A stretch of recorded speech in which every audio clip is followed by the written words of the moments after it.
It was 6 o'clock in the morning and, in his little house in a little village in Mexico, Mario was asleep. He was still asleep at 7, at 8, at 9, and at 10 o'clock. Most days Mario woke up at about 11. Then his wife usually went to the shop to buy tortillas and coffee for his breakfast. Mario was a lucky man because Pedro, the shopkeeper, was a good friend and never asked him to pay for his food. But one morning, Pedro woke up feeling angry. "I get up at 5 every morning to work," he said to himself. "But Mario lies in bed all morning doing nothing. He doesn't work and I give him free food. That's enough. If he wants any more free food, he'll have to do some work for me." Later that morning, Mario's wife walked into the shop at the usual time.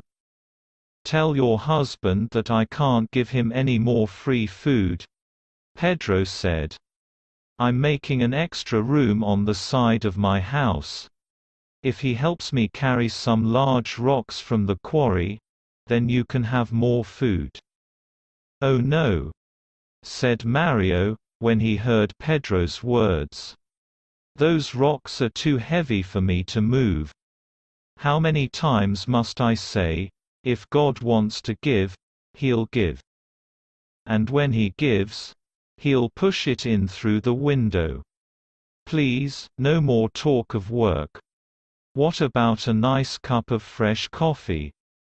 After that, he put on his clothes and left the house. Later that morning, Mario was walking up the hill happily watching the clouds in the sky. Suddenly he heard shouts behind him, "Whoa! Whoa, there!" Turning round, he saw that a horse was galloping nearer and nearer. A man was riding the horse and shouting, but the horse didn't stop. "Whoa!" The rider shouted again, but the horse didn't go any slower. Now the horse was right in front of Mario. He jumped at it, took the horse's reins in his hands and made it stop. The rider was an old man with long white hair. He got down. "You don't run around all day like other people," he said to Mario, "but you're there when someone needs you." "You're very kind," replied Mario. "But to be like this is not hard. I try to sleep well, eat well, and not worry about things." "Well, today you really helped me," said the old man. "And so I want to give you a gift of God." "A gift of God?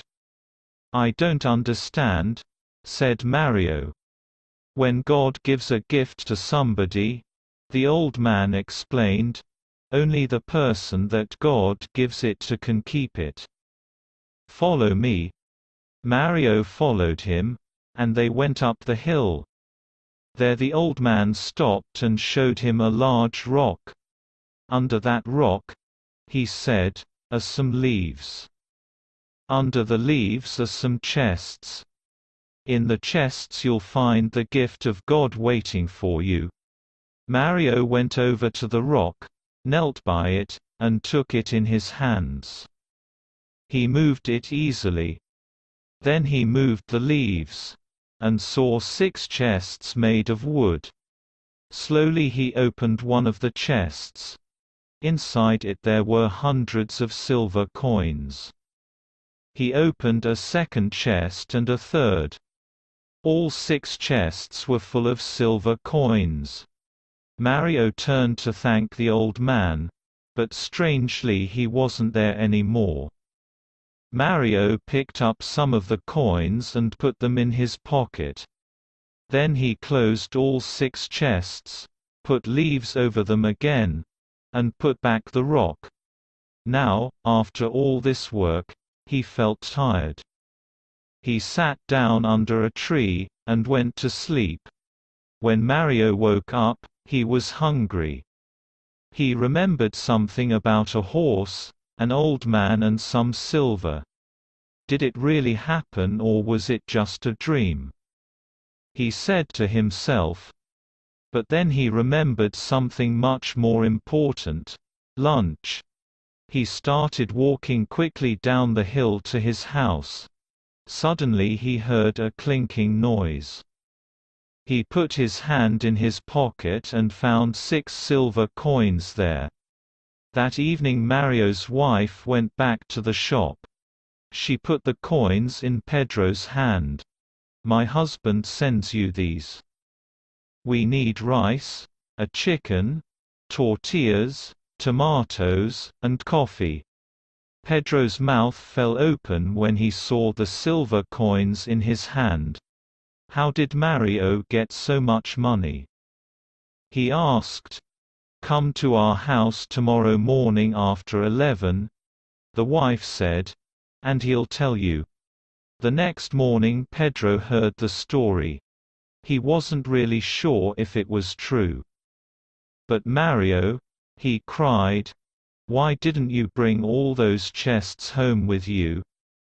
"They were too heavy," Mario explained. "I needed horses to carry them and I have no horses. And, my friend, how many times have I told you, if God wants to give, He'll give. And when He gives, He'll push it in through the window." "I know," Pedro said. "I have some horses. I'll come to your house tonight and we'll go to this place together. My horses will carry all 6 chests. You'll keep 3 of them and give the other 3 to me. We'll become rich together. Do you agree?" "All right," said Mario. He was happy because his wife was cooking a delicious chicken for dinner. Pedro went back to his shop. But he began to think, why must I share the silver with Mario? The horses belong to me. Without them Mario can do nothing. And he won't know what to do with the money. He'll just eat and sleep as usual. But I always know what to do with money. I'll build a larger house." That night, at 11 o'clock, Mario was asleep. "Husband," said his wife, "wake up. It's already 11 o'clock and your friend hasn't come." "He's just late," said Mario, and he went back to sleep. An hour later the wife woke her husband again. "Husband, it's midnight and I'm afraid that Pedro has decided to keep all the silver for himself." "Midnight? It's too late to go anywhere now. Wife, go to sleep." After that, Mario and his wife slept all through the night without waking up again. While Mario was sleeping, Pedro went up the hill with his horses and his men. He told the men to move the rock and look under the leaves. They found the 6 chests. "Open them," Pedro said. But when they opened them, they saw no silver coins inside, only lots of dirt and stones. "My friend Mario is laughing at me. He thinks that this is funny," Pedro shouted. "Well, I know how to be funny too." He told his men to put the chests onto the horses, to carry 'em down the hill, and to leave all the dirt and stones in front of Mario's house. They did this, and then they went back home. The next morning, when Mario's wife woke up, she couldn't open the door or window. "Husband, wake up," she said. "There's something outside our house and we can't open the door or the window." Mario got out of bed, and he pushed the door. He couldn't open it, not even a crack. He pushed the window, and at last it opened a crack.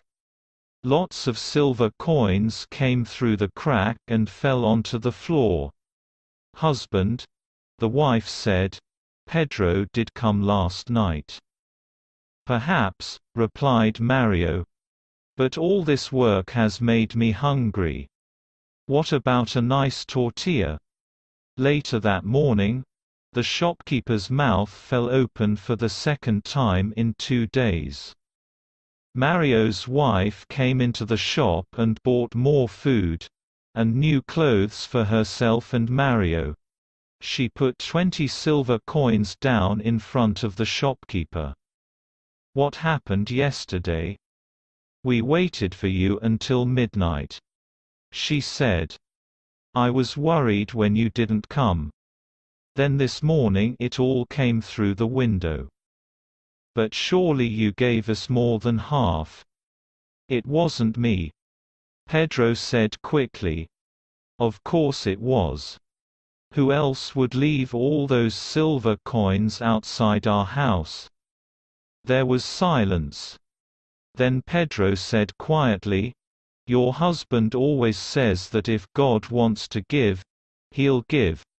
And that when he gives, he'll push it in through the window."